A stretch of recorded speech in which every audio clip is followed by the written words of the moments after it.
यार सच बताऊं, अगर आप सोच रहे हो कि स्टॉक पिकिंग, आईपीओ चेजिंग या क्रिप्टो ट्रेडिंग से अमीर बन जाओगे, तो थोड़ा सा रियलिटी चेक करने का वक्त आ गया है। रियल वेल्थ बनाने का असली रास्ता है बोरिंग इन्वेस्टिंग, सिंपल, सिस्टमैटिक और पेशेंस से भरा इन्वेस्टिंग। और आज हम सीखेंगे एक ऐसी सिंपल इन्वेस्टिंग स्ट्रेटजी जिससे आप क्वाइटली, बिना दिखावे के करोड़पति बन सकते हो। जी हाँ, हम सबका गोल यही है। ना डेली मार्केट का स्ट्रेस, ना ट्रेडिंग का ड्रामा, बस एक स्मार्ट गेम प्लान। चलो शुरू करते हैं। सबसे पहला और सबसे इंपॉर्टेंट स्टेप है इमरजेंसी फंड। सुनने में बोरिंग लगता है ना, यही है असली strategy. Emergency fund is your financial shield bro. Imagine करो, unexpected medical emergency, job loss या कोई बड़ा खर्चा आ गया तो, और आपको अपनी इन्वेस्टमेंट को बीच में ही बेचना पड़ गया तो पूरा प्लान की वाट लग जाएगी, है ना। तो इसीलिए सबसे पहले आपको इमरजेंसी फंड बिल्ड करना है, क्योंकि हमारी इन्वेस्टिंग जो है वो नहीं रुकनी चाहिए। क्योंकि एक बार अगर आपने बीच में ही इन्वेस्टिंग को रोक दिया तो पूरी कंपाउंडिंग धरी की धरी रह जाएगी और पूरे गेम प्लान का पोपट हो जाएगा। इसीलिए अपने पहले मंथली खर्चे को देखो एंड उसके बाद 6 से 12 मंथ के खर्चे को एक अलग सेफ एफडी, आरडी या सेविंग अकाउंट में भी रख सकते हो। नहीं तो फिर लिक्विड फंड में कुछ फंड को डाल सकते हो, जिससे कि इन्फ्लेशन के साथ आपके पैसे भी बढ़ते रहें। टेंशन फ्री इन्वेस्टिंग का ये फाउंडेशन है। जितना ज़्यादा आपका फाउंडेशन मजबूत रहेगा, बिल्डिंग उतनी ही मजबूत बनने वाली है। अब जब एक बार फाउंडेशन बन गया, फिर चलते हैं इन्वेस्टमेंट की ओर। एंड स्टेप नंबर 2 है इक्विटी ईटीएफ्स। अब ईटीएफ्स बहुत तरह के होते हैं, लेकिन यहाँ पे हम बात कर रहे हैं इक्विटी ईटीएफ्स की। देखो, स्टॉक पिकिंग सबके बस की बात नहीं है और स्टॉक पिकिंग में लक फैक्टर का होना बहुत ज़्यादा जरूरी है। और मैं नहीं चाहता कि आपकी इन्वेस्टमेंट लक के भरोसे रहे, क्योंकि कौन सा स्टॉक फ्यूचर में कितने गुना रिटर्न देगा ये किसी को नहीं पता। चाहे वो वॉरेन बफेट हो या विजय केडिया हो या राकेश झुनझुनवाला। इसलिए सबसे बेटर है ईटीएफ्स को पकड़ो।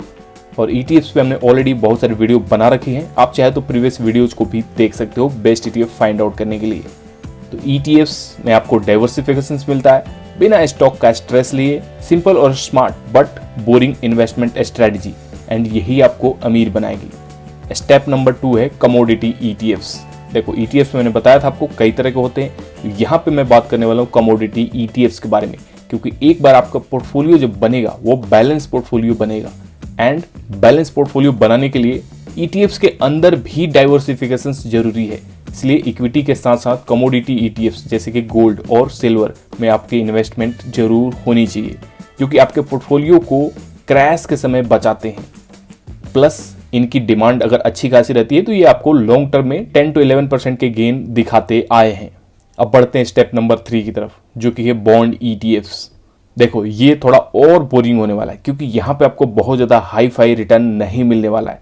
लेकिन जब मार्केट तहस नहस हो रहा हो, यानी कि स्टॉक मार्केट ब्लीड कर रहा हो, उस टाइम पे बॉन्ड ईटीएफ्स की आपको कमी खलेगी। एंड इसीलिए पोर्टफोलियो को बैलेंस करने के लिए बॉन्ड ईटीएफ्स में भी 10 to 15% का कंट्रीब्यूशन जरूरी है। ये बहुत ही सेफ ईटीएफ्स होते हैं। एग्जाम्पल्स के लिए देखें तो यहाँ पे LT guild page Indian market में लिस्टेड है, बाकी ईटीएफ्स भी लिस्टेड हैं, बट एलटी गिल्ड पेज सबसे बेस्ट माना जा रहा है अभी।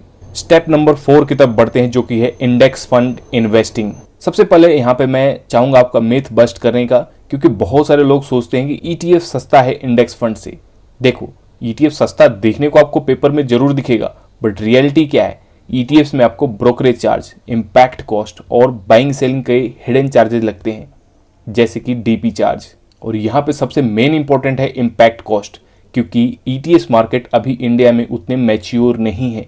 हार्डली 1 से 2 ईटीएफ ही हैं जहाँ पे वॉल्यूम्स बहुत ही अच्छी खासी रही है, जहाँ पे इम्पैक्ट कॉस्ट काफ़ी मिनिमल होता है। बट मैक्सिमम ईटीएफ्स में इम्पैक्ट कॉस्ट इतना ज़्यादा होता है कि आप इंडेक्स फंड से एक्चुअली में महंगे प्राइस में ईटीएफ्स खरीद रहे हैं।